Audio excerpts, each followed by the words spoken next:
Hey, everybody, and welcome to another episode of Nerds with Friends. My name is Cody Leach. As always, I'm joined by Cristian Garcia. What is up? If you guys hear some background noise, that's producer Rick breaking his expensive G.I. Joe toys. Yep. Son of a bitch! Nope, there it goes. Thank you guys for coming back every week and listening, watching, enjoying our podcast any which way you do. Maybe some of you jerk off to it. That's okay with us. It's fine. Yeah, as long as you're enjoying it. As long as we get those clicks, baby. Although we're losing out on money because we can making that on OnlyFans. It's true. It's true. Pay us. Pay us for jerks. Thank you for liking and subscribing, clicking the little bell icon on the YouTubes. Apparently that lets people know when our videos are up. Though I feel like I do that on most videos I subscribe to and I don't get notifications. But do it anyway, because that's what all the YouTubers say. And if you're on Spotify or Apple Music or Stitcher or Audible, just like or subscribe, whatever they have you do on those various platforms. We do appreciate it. If you want to become a patron of the show, help us out. We have another dead mic cable. Go through mic cables pretty quickly. Yeah, we do. We need to buy some like primo ones. So if you want to help support that, check out patreon.com/nerdswithfriends. A couple bucks a month really helps us out because that helps us keep our equipment up and running. You know, been doing this about 10 years. We found out we've only been doing this 10 years, right, Cristian? How do we find that out? You guys may have noticed that Twitter's been really quiet lately. Yeah. Because I got us suspended. And not even like the cool kind where I said something wild or anything. It's just that I was trying to... The vaccine's a lie. Microchips you. No, it wasn't anything like that. That probably would have got us more followers. Not the ones we probably would enjoy. Hey, as long as they click that button, Cristian, I don't care who listens. So switched it from our regular Twitter to professional. And it had my date of birth up there. And I was like, you know what? We might as well just put the first episode we aired. I'm like, that might be cool, you know? So I decided to switch the date of birth to our first episode aired. And then... like right away, I was just shocked right away how quickly we got suspended. Twitter's like, you dumb fucking kid, we fucking got you. Yeah, apparently, you know, I didn't know you had to be 13 years old. I thought it's been particularly like the wild shit that's on Twitter. Like I would have thought you had to be 18 at least, but yeah, apparently 13, and we're not on there. So well, that's so funny that 13 is what they deem responsible enough to be entered into Twitter. Oh yeah, for sure. With like all the misinformation and fucking like echo chambers that go on that platform. 13, I feel like they could figure it out. You know what though? But thinking about it, I remember the wild shit I used to hear at 13, like before Twitter, like just growing up hearing your friends say some wild shit. I just feel like Twitter and the internet is just that times 1,000. Oh yeah, for sure. That's all it is. People giving you bad sex advice. People telling you that vaginas don't go like this, they go like this. Just bad information altogether. Wow, that's a racist one. I remember that one. Just dumbass shit that even when I was a small kid, I'm like, that's not true. That's not true. Yeah, man. Well, it's pretty funny. So we will be back on there. Hopefully, working on it. Maybe by the time this episode comes out, hopefully this will all be a fun story in the past. And then you got us locked out of our podcast hosting site for a little while today. But that was just a password. We figured that out. Okay. We got that working. I was trying to add our RSS feed into the now that I'm not on Twitter, so like now I got to use this other shit I normally don't use. So I was trying to add the RSS feed to Facebook, but because we're tied to Age of Radio, it went to their email, so I couldn't even add it. So now I'm just waiting for a response. Oh, nice, cool. Running a podcast is hard sometimes, guys. Takes work. So bear with us. If it's all fun and jokes, us telling jokes here. You think we just show up and do a bunch of dick jokes for an hour and then bounce? No, it's a bunch. Kinda, but there's stuff in the background that we do. Stuff in the background too. Yeah. Well, hopefully all that's back up and running. We hope you guys enjoy that. Speaking of like dealing with the social medias and stuff. Hopefully this doesn't shut the freaking camera off when I do this. We had some comments on our Matrix episode, and I love bringing that up because I didn't know there were so many people we know that liked it. Yeah, and people I respect too. I That's know. Well, people I used to respect, I should say. I still respect. It's just I didn't know. Like, it made me question. Like, did I not watch the right movie? Like, or what did I not? Was I too dumb to understand? Like, I don't know. Yeah, 100%. So, we had Zhang Tufa. So apologies if I'm mispronouncing your name. Who has been a pretty pretty avid commenter. So thank you out there, Zhang. We appreciate it. He said, because I mentioned that I have a nice clickbaity title for it. Worst movie of the year, The Matrix Resurrections review. He was like, not clickbait at all. It's the truth. I'm like, hell yeah, man. That's most definitely a nerdrotic title. Only we didn't use MCU. Yeah, I know. No triggering words. Yeah. Michael Acevedo, who he does a podcast called Remake Rewind. You guys should all check it out. I think he still does it. He said it was pretty rough, but he said not great, but far from the worst movie of the year. Not even the worst WB movie because he brought up Space Jam. Space Jam was pretty. He said bad. That's one of the worst things I've ever seen. I would say they're tied. Yeah, pretty bad. And then I think it was on the YouTubes. Raymond, is that his name? Ramon? Yeah, Ramon Sandino. Your buddy, Close friend of mine. He says, I don't think another movie was the best way to continue the Matrix storyline. It would have been made more sense as a series, sort of like what Watchmen did. There's too many plot points, characters, and themes to jam into a 2-hour movie. Would have been cool to have the Machine Civil War explored more in depth. That's why we're friends. We 100% agree with you, Ramon. Also, shout out to Chicken Mind Nuggets podcast, and she was trying really hard to help us out to get me back on. She's been messaging Twitter. And J360 Productions, also a homie who's trying to help us get back on. I read some of those ones. You're like, hey, can you help us out with this? He's like, I'm not with Age of Radio, but I can try. I'm like, most people would just be like, no, what? But you're the real homie for actually helping Cristian out. I just thought it was because there's so many in Age of Radio. I know. My bad. I know. We're one big happy podcast family. So. But maybe you can get you in there. Maybe join us. Normally we have people we can reach out to and they'll fix it. So that's another advantage of being with Age of Radio. All righty. Well, let's do some nerdy confessions where we confess the things that make us nerds. After that, we will be talking today a little bit about Book of Boba Fett. It's about halfway through the season now. So we figured we'd give it kind of an in-depth review. So that'll be kind of what we're talking about after the break. But let's do some nerdy confessions, Cristian. What's your nerdy confession? Well, mine's going to tie into Boba Fett, but that's all right. So that's okay. I was rewatching Star Wars movies, and I started episode 1, episode 2, and that's kind of where I got stuck. Ooh, nice. And so you started prequels. Nice. Prequels. And I really want to go back and watch. You've heard? I think we talked before. The Machete Order. No, Machete Order. Yeah, I think it's called Machete because that was like someone online had posted this and gave reasoning of why this order was correct. It doesn't have the sequels, so it doesn't have like Force Awakens and stuff because this was before that. But he said that the correct order to watch Star Wars would be A New Hope, Empire Strikes Back. Then at the end of Empire Strikes Back, it's revealed that Darth Vader is Luke's father. Oh, and then you go back and watch 1, 2, and 3. Okay. And then you go back and watch Return of the Jedi. Isn't there a Topher cut where like he kind of did some editing and yeah. Topher, I think he recut the prequels. I need to watch those. Yeah, that'd be cool too. But so I was rewatching them, and maybe I haven't seen them in a long time, and like the first time I saw it, I was a kid, and like Jar Jar Binks, like I didn't see it the first time I saw it as a kid. It wasn't until people pointed it out, but now rewatching it as an adult, I'm like, that's pretty fucking bad. I get why all these people were upset.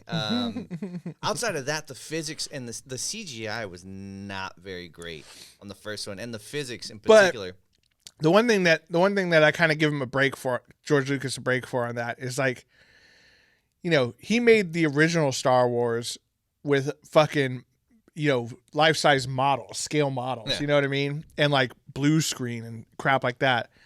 And like, I'm sure he had seen like what people were doing, like The Matrix, things like that. That was I believe the prequels were before Matrix, I think. I don't think so. Because Matrix was 1999, I believe. Yeah, I think the prequels were like 98. I think. I don't think so. Because anyway. that's because I want to say I was in middle school when the prequels came out. 1999, so we weren't far off, and then Matrix. Just gonna give you the new one. Watch. Oh yeah, I know. Matrix, 1999. So same year. Same year. Okay. Okay, so I'm sure George Lucas had seen some of the stuff that was, or like let's talk like Jurassic Park. That was 95, I think, right? For sure. So he had seen some of the special effects coming out, and I'm sure he's like, dude, I could fucking knock this out of the park. And at the time, like, I remember watching pod racing in the theaters. I still I enjoy the pod racing. The sound effects for the pod racing were really cool. Amazing. Sound design was great. Even the actually, I guess that was later movies, but like the sound engineering for all the Gungan weapons, the little orbs and stuff. Yeah. Dude, sounded so cool. Yeah, no, it was great. But it definitely had some things that you guys should have taken a little bit more time to rework, and particularly the physics, and the CG. And I don't know the difference between 1 and 2, but the CG in 2 was way better. Yeah. Like 100 times better, and particularly with the tall, lanky alien. The Caminos. Yeah, the ones that made the clones. I'm like, those look really good. Even by today's standards, like, dude, those guys look amazing.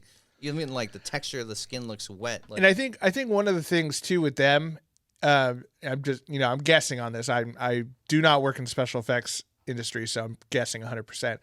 But those guys, because their whole deal is like they walk really smoothly and don't have a lot of bouncing around, it probably is easier to make them look more realistic, right? Maybe. I don't know. Jar Jar Binks is fucking flopping around, being all racist and shit all over the place. In particular, there's the one scene where they get to Naboo and they're being chased by the big old cars or robots or whatever, the hovercraft, and then Qui-Gon Jinn is running and he's trying to tell Jar Jar to get out of the way, and Jar Jar jumps on him. It's like his gait and his pace did not change at all. It's like you could tell he weighed nothing. There was nothing there, and then he kind of falls and crumbles. And it's just a bunch of dude, the physics in that was so bad. I think probably what happened is they were just like, okay, now dive onto this mat, Liam Neeson's, and he just did that, and then they just sketched Jar Jar Binks onto him. Nowadays they'd have Andy Serkis jump onto Liam Neeson. I have a theory. Yeah, I have a theory now. The reason why they made Jar Jar like that was to make Qui-Gon Jinn, Liam Neeson, more angry because he hates black people. He said so himself. You heard that rant, right? Where he said he wanted to go around and he wanted to specifically find a black person to kill. It's not me. It's not Nerds of Friends saying that. You can find that video. Liam Neeson. I think that wasn't he taken out of context for that? No. I don't remember. No, not at all. Don't get me wrong. I love his movies too. But he definitely said it. That's okay. Producer Ricky over there, he knows what I'm talking about. I do, but it's not in context. No, it's not. No, it's not. So he had a friend. She was raped. Killed by a black guy. No, she was raped, I believe. Okay. So he wanted to kill that black guy? No, he wanted to go out and fight any black guy. Oh. He wanted to get into a fight to fight any black guy. Well, I mean, No, I mean. No, I mean. I mean, emotions running hot. I get it. So I think they added Jar Jar Binks to try to just piss him off. We needed that, that anger, which Jedis aren't supposed to be mad, but I don't know. It could be.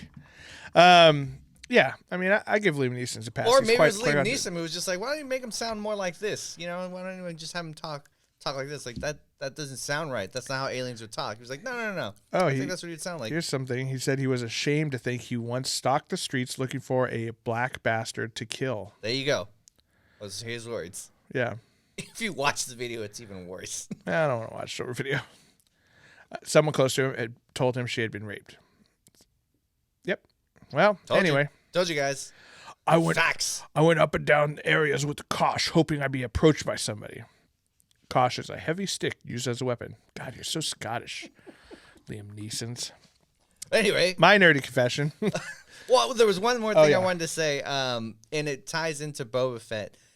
He was such a little shit in the second movie. Hell yeah. He was such a little shit, and yeah, he was such a little shit that it chopped his dad's head off. He was a little shit before that, but I'm curious. I doubt they're gonna introduce any kind of Jedis in the Book of Boba Fett because there's no way. Now they're trying to make him seem like he's some kind of anti-hero, like he's trying to do the right thing, but. There's no way you're going to get this dude to be okay with Jedis. There's no way. There's no way. So I'm curious, maybe not in this season, but even the second season, if they're going to try to even hint at that or introduce a Jedi or something. I mean, he's probably cool with Grogu. I don't know. I guess. Who could be mad at him, right? Oh, that's fair. They interacted, but yeah. He's just a little guy. But he didn't know he was a Jedi. He didn't chop his dad's head off. I mean, I feel like Boba Fett knew what Yoda looked like.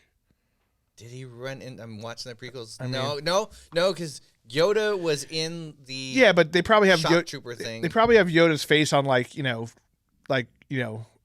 cereal boxes. Like no, what, no, like fucking Wheaties. no, like Empire bucks or whatever. You know what I mean? Not Republic dollars. Nah, man, they didn't. Oh, look, it's a $10 bill. That's a Yoda. You know, I got 10 Yodas on this race. They were space monks. Space monks. They're not about the money. Yeah, I know, but you know, it's like Ben Franklin is on our $100 bill. You know what I mean? Yeah, but Ben Franklin was all about He's the money. he's basically our Yoda. I don't think Yoda was going around trying to bang every woman that he could. Yes, you obviously didn't read all of the Star Wars Legends novels where they were just erotic interpretations of Yoda. Tell him Yoda fucks. Oh yeah, Yoda fucks all day. Size matters not, Christian. That's his whole deal. That's his whole tagline. Well, that's why he's so short, because his dick is so heavy. It pulls him closer to the It's ground. like size matters not, but it sure helps. Boom. Yeah.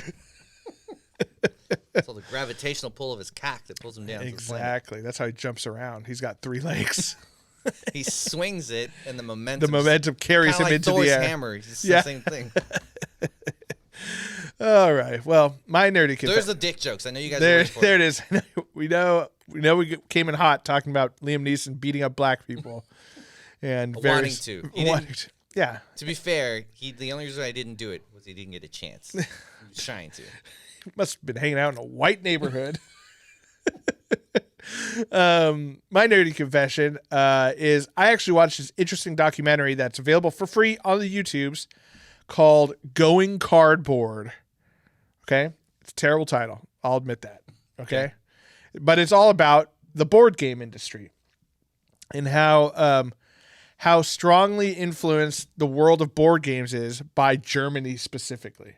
Okay. So I think I want to say this thing came out in like 2009 or 10, which I don't know why it popped up on YouTube as like uploaded 3 days ago, but it goes over how here in America when we think about board games we think about Monopoly, Trivial Pursuit, Shoots and Ladders, Candyland, it's games that you play with your small children and then never again. They just stay in a closet forever, right?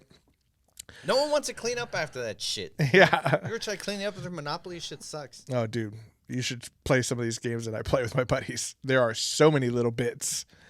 But anyway, so over here in America, it's really considered a children's game, right? They're always in the kids section of the toy store or whatever, or of the like Target or whatever.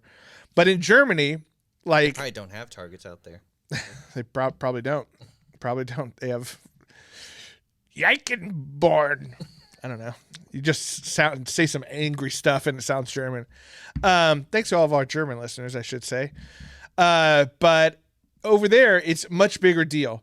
Every year they have this crazy like board game awards in Essen, Germany, which it's like it has about the same attendance as Comic-Con. What? But it's board games. Okay.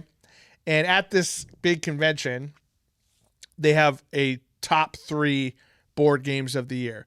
The top number 1 board game, it's such a prestigious award to win that it automatically becomes like an ultra hit kind of thing. Like Settlers of Catan is one that they focused on a lot over there. And I keep hearing about that game and never played. Settlers of Catan is a German designed game, and it had done so well over in Germany, and the people over in America who liked board games and who would go once a year to Germany to this giant convention loved it so much that they would pay people in Germany to buy it at a store over there, pack it up, and send it over here, and they were selling it over here in game stores. But who would translate it? I mean, would they translate it over there? Someone here? No, you just like it was all essentially fan done. Essentially, like people out there would like with Settlers of Catan, you don't need to read a lot of stuff. It's a lot of it is there's numbers on the board, and you roll the dice, and that kind of dictates what you do.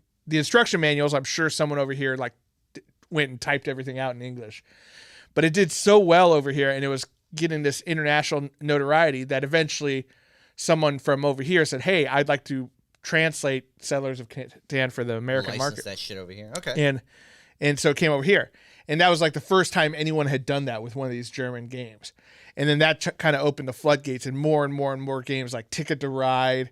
Heard of it? I can't think of the other one. There's it's like Dungeon Legends or something like that. All these different German designed games started coming over here through this one company, and then other companies started doing it. And then finally we started getting American designers who started to make actual games and stuff, like the guy who did Flux, which is that card game that I like to play. Steve Jordan, I think his name is, who did Munchkin. Okay. So it kind of opened the door for these people. So very interesting documentary. And they kind of, they talk about one guy who basically, like, he's a game designer, came up with this game that he, tested with a bunch of people at conventions and stuff. Everyone's like, dude, this game's going to fuck. This game is going to be the next Settlers of Catan or whatever. And it's all about building the Great Wall of China or something. And so he sold it. That shit's gonna do well in America. Just fucking the border wall of Mexico. Yeah, exactly. Really exactly. Well. Oh my God. I wonder Threw if it out there. I wonder $1 million idea. Yeah, I wonder if he changed and sold it at the Republican National Convention, if it would work. Fuck yeah. Build that wall. I'll just change some of the text. Then around. you can have the other side of it where it's just Chapo just building a tunnel underneath. Just, yeah, exactly. That's like a special ability of one of the characters. But yeah, so he sold the rights to his company, but this company ended up going out of business, and so they sold the rights to some other company, and that company's like, no, we're going to make it for sure. And they're like, nah, actually we're going out of business too. And so they kind of follow this guy. He's like, dude, I just want this game to be made. I should have just done it myself, self-published. So they've got, some interesting stories like that along this documentary too. So pretty interesting. The only downside to it is that I really wish someone would make like a sequel to it to talk about Kickstarter games, because I feel like that has changed the game. Oh yeah, for sure. And this, like I said, I think it came out 2009 or 2011 originally. So like, what was it? Gloomhaven? Is that what it was called? That was a Kickstarter one. Gloomhaven, Frosthaven or Frost, whatever the sequel is to it. There's been the I think Zombicide is a Kickstarter one too, which is another big, huge game. The game company Simon Games, who is big time now. Like, I think they exclusively do Kickstarter launches. But yeah, it's pretty interesting. I would have liked to have seen an updated part of it, and who knows, maybe the guy who did it will make another one. But pretty interesting stuff. And goddamn, like, we consider ourselves nerds, right? But God, we are nothing compared to the board game crowd. Like, I enjoy board games. I do too. I can never be in charge of I can never be the guy. It's like, all right, here's the instruction manual, and then teach the rest of us how to play. Yeah, can't do it. Not that guy. Oh, okay. I need someone else to. I will play. Someone else explain that shit. Yeah, to me. my buddy Alex is like that. He has a nice collection of games, and then he brings them over, and we start to play them. And I'm like, okay, how do we play this? He's like, okay, so, and I'm like, dude, you own this game. This is your game. Like, teach us how to play. And so I take the thing I'm reading. I'm like, all right, here's what we do. 4 cards for each. Yeah. See, I don't have the patience for that. Yeah. I do really like board games, but somebody, like, they showed one lady and her husband who had they had 5,000 board game collections, and she like created a spreadsheet so she knew what she had, because she would go to board game conventions and stuff and buy stuff she already had. They showed the basement of her house, and it's just like ceiling to floor. And there's no way she knows how to play all those games. There's absolutely no way. Oh, I'm sure they played it once when they first got it and then put it on the shelf. And but yeah, there's a lot of neck beards, a lot of like, strictly just neck beards, like no face, just like neck. Like just like it just kisses the front of the face, but it just so goes weird, underneath. Man. You know what? Like it real reminds Amish, Abe Lincoln looking. It reminds you of those people that get like those like hives of bee, or not a beehive, but like just chunks of bees. They put it on themselves. I don't know why. It just always reminds me of that. It looks so fucking weird. Well, they're both a weird group for different reasons. The beard face people and the neck beards. But yeah, it's pretty interesting. So yeah, check it out. I think it's called Going Cardboard. It's on YouTube for free. It's not that long either. It's like an hour and 20 minutes or something like that. But really interesting. And I would like to see an updated one where it kind of covers the rise of Kickstarter and like how that has changed the board game world. Because we are just like Dungeons and Dragons right now is in like a renaissance. And I would argue that Warhammer is getting to that point too. Regular traditional board games, I feel like are more popular now than they've ever been. And Kickstarter is allowing a lot of people who, like that one guy who never got his game made because of all the financial things going on, trying to sell it and publish it. Let's find out the name of that game. Let's see if we can get it like funded for him. I will say I think it had a terrible name. It was called like Huang Chi or something like that. Okay, I'm like, never mind, forget it. I'm like, no, you call that shit like Great Wall Builder or some shit like that. People latch on to that, Here's one interesting thing. They talked about the history of some board games like Monopoly and things like that. And Trivial Pursuit, when it first came out, the people who invented it were great board game designers, terrible business people. They would each game cost about like $60 to produce, and they sold it for $30. So every sale they was lost money on every single sale, and luckily that it became so popular that someone like Milton Bradley or one of these Parker Brothers or whatever the game companies bought it from them, and they're like, hold on, we'll fucking make this happen, right? We'll print this shit in China. Yeah. We'll have that shit shipped over here. Yeah. Fucking stupid. All right. Well, that does it for Nerd Confessions. We're going to take a quick little break, and when we get back, we're going to be talking about the Book of Boba Fett. So we'll be right back.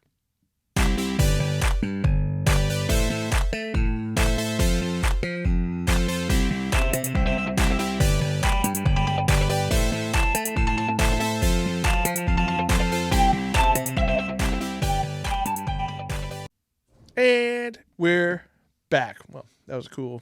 Sounds like John McClane's in the vents. Yeah, I know.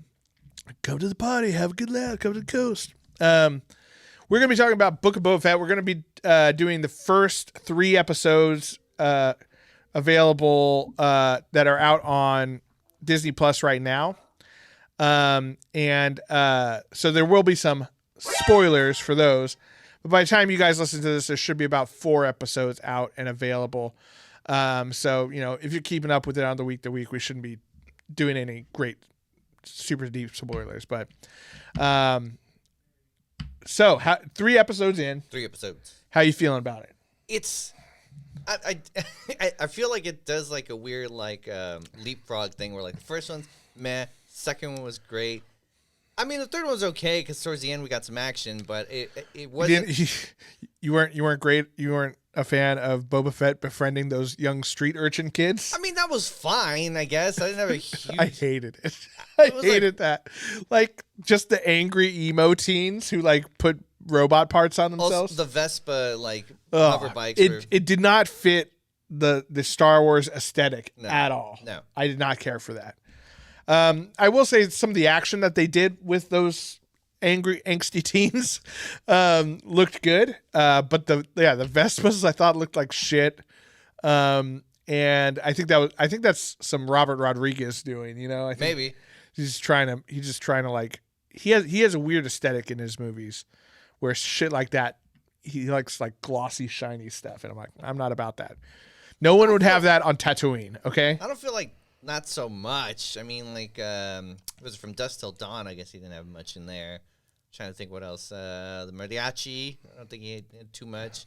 I don't know, but maybe you're right. He did Spy Kids 3D. That's fair. He did all the Spy Kids. He did all the Spy Kids movies. But yeah, it's not terrible. I mean, obviously I'm nitpicking a little bit. It really, to me, it did not fit the Star Wars aesthetic.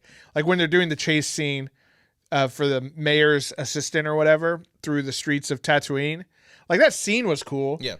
But when you see those like hover Vespas that are like candy apple red and green and blue and stuff, yeah, and then you see the mayor's assistant's speeder that's like dusty tan and orange and stuff. Very much so. Like Luke was flying in. 100%. Yeah. And so I was like, I don't know if I like that. But I like the Wookiee fight. So I loved it. But parts of it didn't make sense to me. Like, Yeah. Wookiees are really fucking strong. Yeah. And Boba took a lot of fucking hits Yeah. with no armor Yeah. Yeah. from that Wookiee with electric brass knuckles. Yeah. But he also sleeps in a back to tank. So, I mean, Which, I guess. I mean, that healed Luke Skywalker from a Wampa attack. So, I mean, I could suspend a little disbelief, but like, I mean, he was fucking all of those people up for a long time. And so like part of it was like, all right, it kind of shows that Boba, even without his armor, he's, he could be a pretty formidable foe. But at the same time, a Wookiee who can rip someone's arms off, like just caught him off guard. And then, like, wasn't able to kill him right away. I just thought that was particularly because you can't kill him right away because the show has to happen. Right. I mean, a little bit of plot armor saved him. Should have been a little bit different. Also, he's supposed to be like the greatest gladiator fighter of all time, right? He was one of them. That's like, he like won his freedom or something. Yeah, which he's like Wookiee Spartacus. Yeah. I don't know. I like him more now. I did enjoy that the kids came and like they were like, okay, they're not useless, like they're not useless, but they're also not a Wookiee bounty hunter gladiator guy. Right. They just got fucking the shit pushed. And I don't remember the pig alien, the green guys. Oh yeah, I actually don't know their name or their species name either. They've come in clutch each time. Like them I really enjoyed. Like they're not like ultimate fighters. But they're ride or die. Yeah, you know what I sure. mean? They're the homies for sure.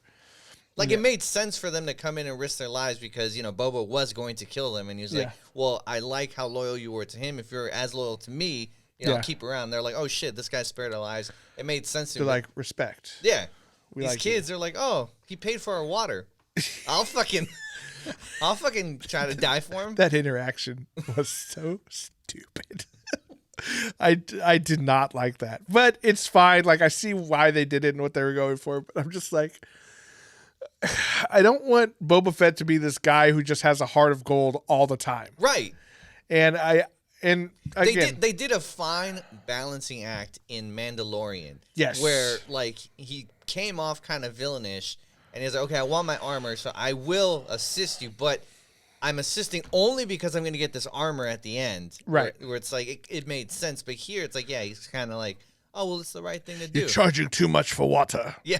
And I'm like, okay, cool, man. All right. I do like that guy who played the Water Baron guy. From Dodgeball. Yeah. I love him. He's so funny. I can't remember his name, but he's funny. Also from Office Space. Office Space. Yes. Yeah, I think this episode, the latest episode, was kind of mixed. Now, did you like a little Danny Trejo action? Oh yeah, that was cool. I love with the Danny Rancor. I love Danny Trejo. I'm gonna try to reach out to him to see if he'll. And Boba Fett's like, I want to ride the Rancor. Yeah. He's like, what? He's like, I want to ride it. And he's like, that's gonna be insanely difficult. He's like, let's do it. We start right now. Fuck. Although I thought it was interesting that now they're like extending the lore. I do enjoy that. Like creatures that were kind of, or like species that were kind of throwaway species, right, are kind of getting extended. Like I did enjoy what they did with the Tusken Raiders. Oh, the Tusken Raider stuff has been my favorite part of the show, for sure. And it was great. The martial arts that he taught him. What happened to the super badass warrior Tusken Raider? She got killed. She got killed too? She got killed. So I didn't see her as part of the bodies, you know what I mean? Well, I mean, hopefully she escaped. That'd be dope. She's the sickest one for sure. The little kid one got killed though. Yeah, for sure. That's pretty sad. Although I thought that little kid one got killed earlier from the first raid from the biker guys. Well, I hate to say this, Christian, but they all look alike. That's fair. They're covered up, so you're safe. You're fine on that one. The only reason why we could distinguish the badass fighter woman lady, because she had like a headdress kind of thing and dressed in black, and she was fucking awesome. Yeah, and she was constantly the one kicking everyone's ass. Yeah. I do want to see where it goes, where they introduce the fish aliens again. The Pike Syndicate. Yeah. Okay, so now here's one thing that I was thinking of. So the Hutts. Wait, the Pikes were not the bikers. The Pikes were the train. The Pikes are the fish people. Okay, so what's the one with the upside down Nike symbol? Those are those biker dudes that have like the spiky heads. Yeah, the one that I said looked like the guys from Galaxy Quest. Yes. Okay, those guys. Okay, so one thing that they said in this episode, there's a lot of little stuff sprinkled in here. So I love that we found out more about the Rancor, which is cool, and they sound adorable. I want a pet Rancor now. Disney knows what they're doing. They're like, we have to make everything in here cute and toyified. Also, they said that one was a child. A child, a calf. That one looked full grown compared to like. Oh, when he's petting him, he's like, "Oh, you like that?" I was like, "Yes." It looked like the same size from the one that Luke fought, but maybe that was a calf. I think the one that Luke fought was bigger because, like, it's hard to judge, right? Because one was a puppet and obviously wasn't real, but like that other one was so big that it put a whole pig thing in its mouth and stuff. This one's mouth looked a little smaller. That's fair. Like standing, he was. And we didn't see it standing. We saw it laying down, so it's hard to judge. Well, yeah. Earlier, I was saying like it's interesting. Extending. He's like, oh no, they're actually very calm creatures. Like, it's only when they're provoked. He's depressed. He's like, why is he depressed? And he's like scratching him on the air. They imprint on the first human they see. So that was kind of sad. So he was like, that means that thing has had its eyes covered his whole entire life, and the first person he saw was Boba. Yeah. I mean, I guess he looks better than a Mama Rancor. Yeah, I guess. I don't know. But I just thought that was like, damn, that's really sad. I mean, that is really sad. That's why he's depressed. It's fair. Now you can see. And Boba, now him and Boba are going to be best friends. Oh, for sure. And I'm here for it. Which means he's going to die for sure. Oh, don't say that. He's going to. Did he name him yet? I don't remember. He said we'll have to come up with a name for you or whatever. They should name him Jabba. I think that would be funny. That'd be a funny little dig at him. They're not going to do Jabba. So here's one thing that I thought was interesting. The Hutts, they give the Rancor to Boba as a peace offering because they sent Black Chewbacca to go. Black, was it Cassanta? Or Crescenta? Yeah, something like that. I just call him Black Chewbacca. They sent him to try to assassinate Boba Fett. That didn't go well, and they're like, just kidding. We apologize. Like, hours later, they were like, that didn't work out. Well, we got that Rancor still? Yeah, let's fucking ship that over there. To be fair, they were like, oh, it's not yours from us to take from you because it now belongs, and I don't remember who they said it belonged to someone else. And they were like, and we're not fucking with him. War is bad for business. So here's what they said, right? They said there's a new syndicate vying for control, and we don't want to fuck with them. So this scared two Hutts, right? Yep. So I think now the rest of the episode, they're focused on the Pike Syndicate, which is a syndicate that's powerful. And the Pikes have done things like they were the ones, I think, in charge of Kessel, if I'm not mistaken. Okay. Where Han Solo did the Kessel run. They do like this might have been in one of the animated shows too, where they control like the spice trade from Kessel. It's got to flow. Right? Spice got to flow. Everyone knows that. But we have not heard anything about the Red Sun Syndicate that they introduced in Solo. Okay. Right? Now, at this time in Star Wars, canonically, sorry, I'm burping, too much Diet Pepsi. At this time in Star Wars, Darth Maul is dead canonically because he gets killed by Obi-Wan Kenobi twice.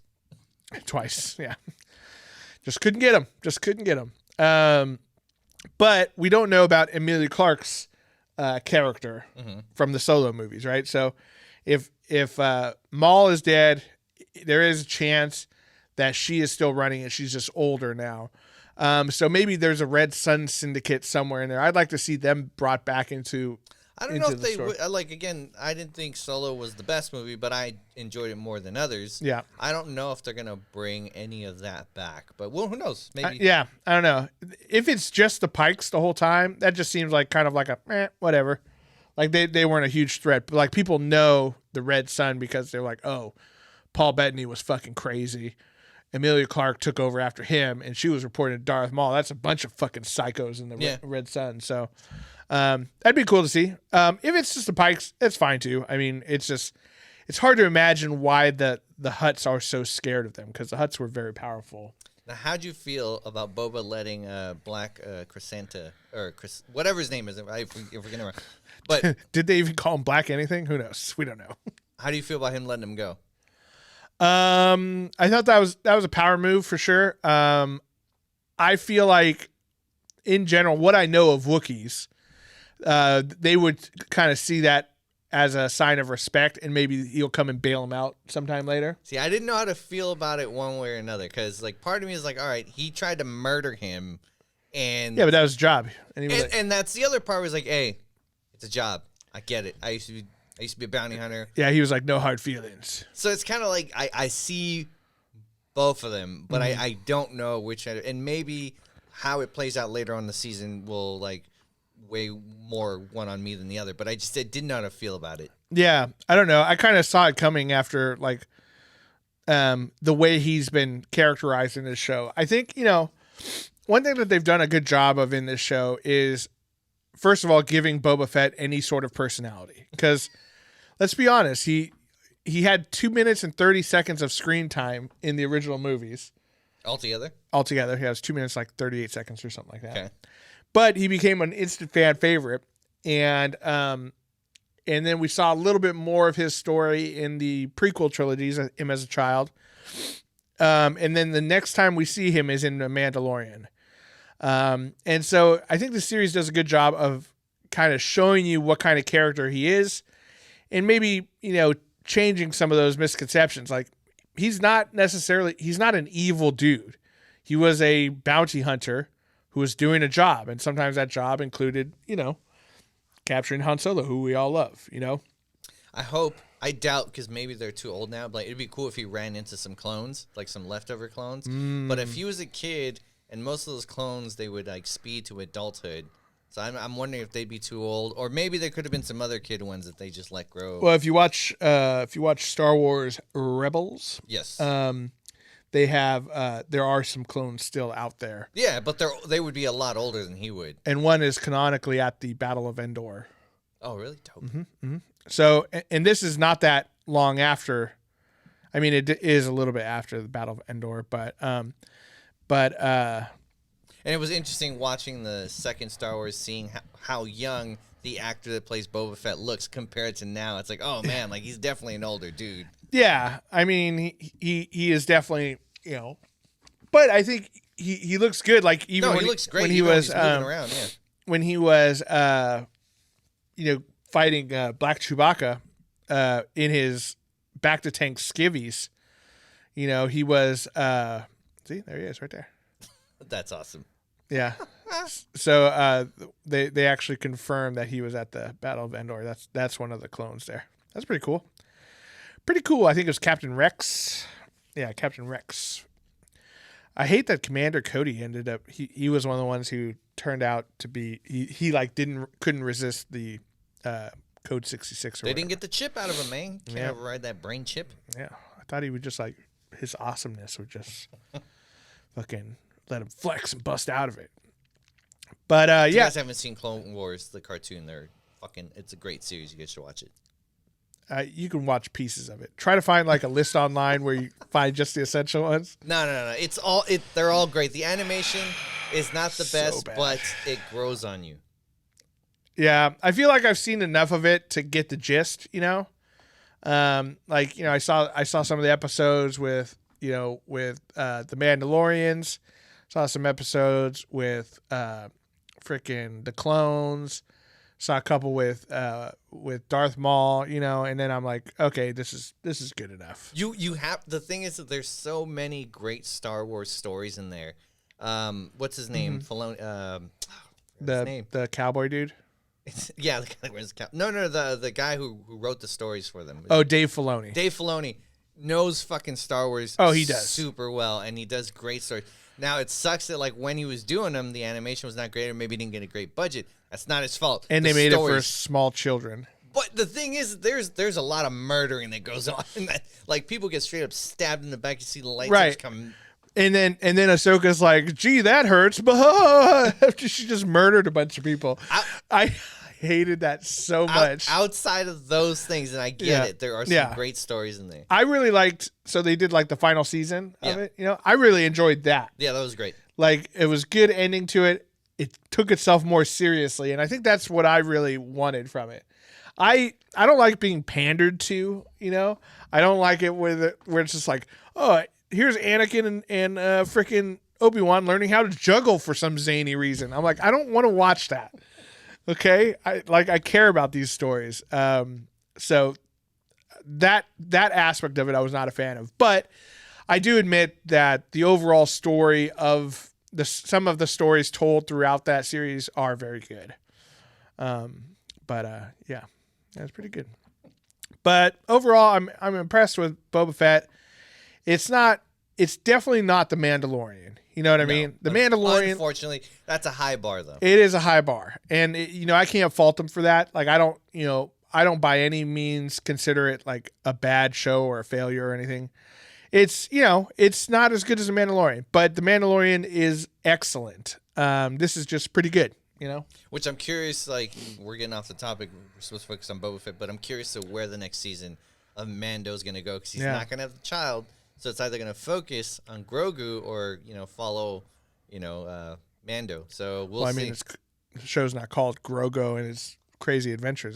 No, it's not. But you're telling me you don't want to see him training with Luke? Oh, I 100%. There you go. So, maybe we'll get some of that. Yeah. I really hope, and there are people like signing, I don't know if they're signing petitions, but they're blowing it up when I was on Twitter, they're blowing up that they want Sebastian Stan to step in and play Luke, which I would be 100% for. I would too. I think one thing that that kind of I'm not 100% sure about them focusing on Grogu and his training with Luke is the fact that they didn't come up with an actor who just looked like Luke Skywalker, right? Like they didn't do Sebastian Stan, right? They did a stand-in with the face CGI. And you only do that when you have a small scene because it's very expensive to do that for like a long part of a movie. Yeah. That's why like when we've seen it before, like in Rogue One when we see Grand Moff Tarkin and Princess Leia briefly, it's brief. Yeah. You know what I mean? It's very short. And so if they're going to have scenes where it's actually them training, like they do need someone who can be him all the time, and I think Sebastian Stan would pull it off. Oh yeah. Excellent. I'd be down. 100% down. Like, and I mean, he's got a contract with Disney. Yeah. They're just like, hey, Sebastian Stan, I know you want to play Winter Soldier more, but if you want to do that, you're going to have to play Luke Skywalker. Just get the prop from Winter Soldier. Just cut it off here. Already metal hand. Yeah, exactly. We're going to use the same hand from your Winter Soldier. We're just going to have sleeves. Yeah, that's it. Yeah. And I mean, it would be so good. I would be 100% down for that. Yeah, I don't know where Mando's going to go. I mean, I'm hoping at the end of this show, because Book of Boba Fett is supposed to go for 7 episodes. What we found out. Which is a weird number, but okay. And here's quick aside. Why does everything decide that they have to be like 7, 8, 6 episodes now? What happened to like a 15, 16 episode season? Money, I guess. I don't know. I mean, I guess. But like Wheel of Time, I feel really suffered from that. Like they needed at least like one more episode or like a 90-minute first episode. You know what I mean? To really drive home some of that stuff. But I mean, God, like I feel like they could trim a little bit and get a couple more episodes out. I just want like... Well, who knows? Maybe the last ones will be pretty long. We don't know. We'll see. Probably not. Disney likes to fuck us. But I'm hoping we get a after credit scene that somehow ties into the next season of Mando or maybe the Ahsoka Tano show or something. Is this supposed to be a standalone or is this not going to get continued? We don't know that, right? I don't know. We don't know. We don't know 100%. I feel like it'll kind of depend. I feel like they're not going to kill off Boba Fett. But maybe they'll leave it open just enough where he can maybe pop in and show up here or there. If someone comes to Tatooine, they can come see him kind of thing. But I think at least the feeling I'm getting from this is they're trying to fill some of the character that we as an audience have built up around Boba Fett. You know, they're trying to justify some of like his popularity. Like he's not just this one dude with a cool ass helmet. He actually has personality. He has a respect for the Tusken Raiders, and he's tougher than this Wookiee. So, giving him some much needed backstory, and I think they're succeeding on that. So Also, I want him to fix his fucking helmet. That little dent pisses me off so much. no, he likes it. That keeps it there for character. Just want his fucking just go on the inside, just bing. Bink, pop it out. Because his isn't made of the metal that Mando's is, right? No, I believe it's not Beskar. It's some other. Just regular. Fix it. Just fucking fix it. Yeah, I don't know. Also, I want to see some more, like Boba Fett armor fighting and stuff. You know what I mean? I want to see him light some more people on fire. I want to see him use the little grapple hook that wraps around his legs. Yeah, more of the fucking rocket on his back. Hell yeah. We saw a little bit of him flying, but he just kind of landed, you know. But I want to see a little bit more of that. But overall, good show. I think I'm excited to see where it goes next. And we'll probably do a season wrap up once it's all over. But let us know what you guys think. Is Boba Fett, Book of Boba, living up to your expectations? Also, I just remembered something. When the freaking Wookiee attacks him in his sleep, why did it take everyone so long to get in there? Like, how did... It's not like They that. were all sleeping. I don't It's know. not like that Wookiee snuck in. You know what I mean? It's a fucking 8 feet tall giant. Okay, anyway. It's like he's like a hobbit. He's got hairy feet so he can sneak. Yeah. He's stealthy. It just deadens the sound. Yeah. Everyone knows that. He's just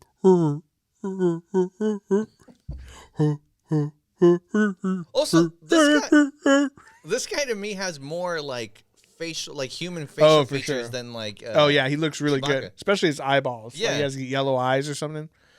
I like it. I like it a lot. I think with Chewbacca, one of the things is they have to stay faithful to what we know Chewbacca to be. Right. If they made Chewbacca look like this guy, everyone would be like, "What the fuck? Yeah, That's yeah. not Chewbacca." That's fair. You know, so I think hope- maybe they were limited. I hope by we that. get more of him. Me too. He'll probably get his own spin.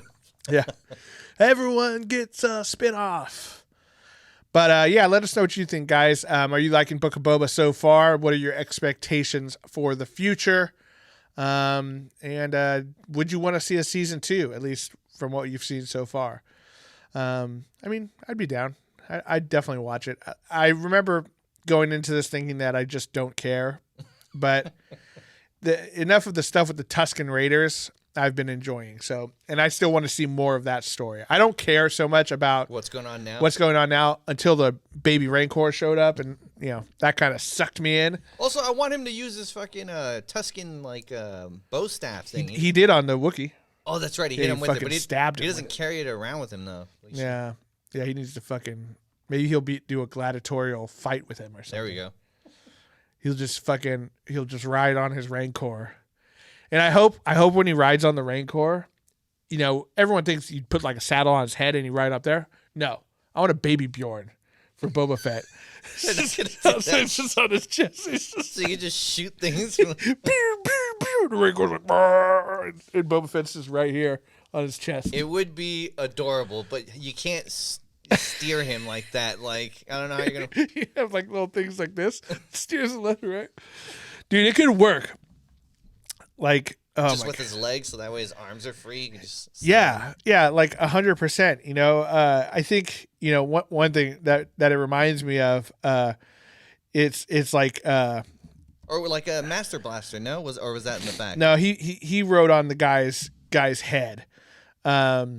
This is, I think it's this guy in Warhammer 40K. Yes. Yeah, so the Nemesis Dreadnight, which is a unit it's like a mech suit for the Grey Knights, but everyone makes fun of this, saying it looks like a little baby carrier, and it does. Like a baby carrier. Because he's right there, his little feeties are exposed and everything. There's just a mech around him. That's what I want from the Boba Fett. All right. I'll put that up on the YouTube so you YouTubers will see it. But yeah, I'm excited to see what happens next. I want to see more baby Rancor. I want to see more Danny Trejo too, just training the Rancor and stuff. I think I like that kind of stuff where they're building out pieces of the lore that were like throwaway pieces in the original series. So Hopefully Danny doesn't die, but he's known to die. His characters usually die. What's funny is if they show him and he's got his all his tattoos and stuff. That means that there's like that somewhere in the Star Wars universe, people wear sombreros. Oh, for sure. That's crazy. That's right? for sure. I'm sure there's a planet where someone Space Mexicans. Yeah. Absolutely. I mean, if space Mexicans were going to be anywhere, they'd be on Tatooine, right? Stealing people's jobs and No, like farming water and oh shit. yeah, that too. Like, damn moisture farmers over there brought a bunch of illegals in, driving down the price of water. Probably. They're not, how do you even harvest water? Just like scoop Well, it it up? depends. If you're Tuscan Raider, you get those little melons. Oh yeah, the little sand melons. sand melons. You ever you want to have like a wild weekend and snort some vision lizards? I thought that was like when he did that, I was like, whoa, that's fucking, that lizard just straight up, like cocaine lizard is fucking weird. Yeah. Like, took him to that tree and he's just like, oh, like I guess I'll just take this stick and this is my weapon. Like that little lizard told him to do all that. Like that's fucking insane. That's a very specific hallucination. Everyone goes and gets a stick. You're telling me every single one. What is the evolutionary trait that causes that? There's not one lizard that makes the guy go and eat a bunch of bugs and grubs. There's not one lizard that'll make him do that. The one lizard that just makes you shit your pants. Yeah. You just like throw it up into the desert. Yeah. Ooh, must got a bad lizard. Lizard cocaine is fucking nuts. Oh yeah. Got any more of them lizards? Let's call them lot lizards. Lot lizards. Oh god. Thank you guys for listening and letting us know what you think of Book of Boba. We do appreciate that. Make sure you like and subscribe. If you're on the old YouTubes, click the little bell to get your notifications when we put out new episodes. If you're listening anywhere else on any of the pod platforms like Apple Music, or I guess it's Apple Podcasts, Spotify, Stitcher, Audible, any of those things. Hopefully one day Facebook. Hopefully one day Facebook, if they ever figure their shit out. Maybe we'll be in the metaverse, Cristian. I know. You'll be able to hang out with us in VR, and I'll be like a giant banana, and you'll be like a little meatball or something. But thanks for following us and listening wherever you do your potting. We do appreciate that. And thank you to all of our patrons who support us week after week. If you want to become one of our patrons, you can go to patreon.com/nerdswithfriends. It's a great way to support the show. Give us a couple of dollars. We found out we do need some new mic cables, so a couple dollars will help us out with that. And thanks to all the patrons who already helped support us. You're the ones who bought these mic cables that broke immediately. So and that Diet Pepsi. And that Diet Pepsi. That's Patreon Pepsi right there. So we appreciate you guys. That's why we lift you guys up into the Star Wars every single episode. We do appreciate that. Cristian, thanks as always. We're going to get some lizard cocaine. Yeah, we got to go get some vision lizards. To all the nerds out there, remember, you're not alone. You're with friends. This is Nerds with Friends. Thank you and good night.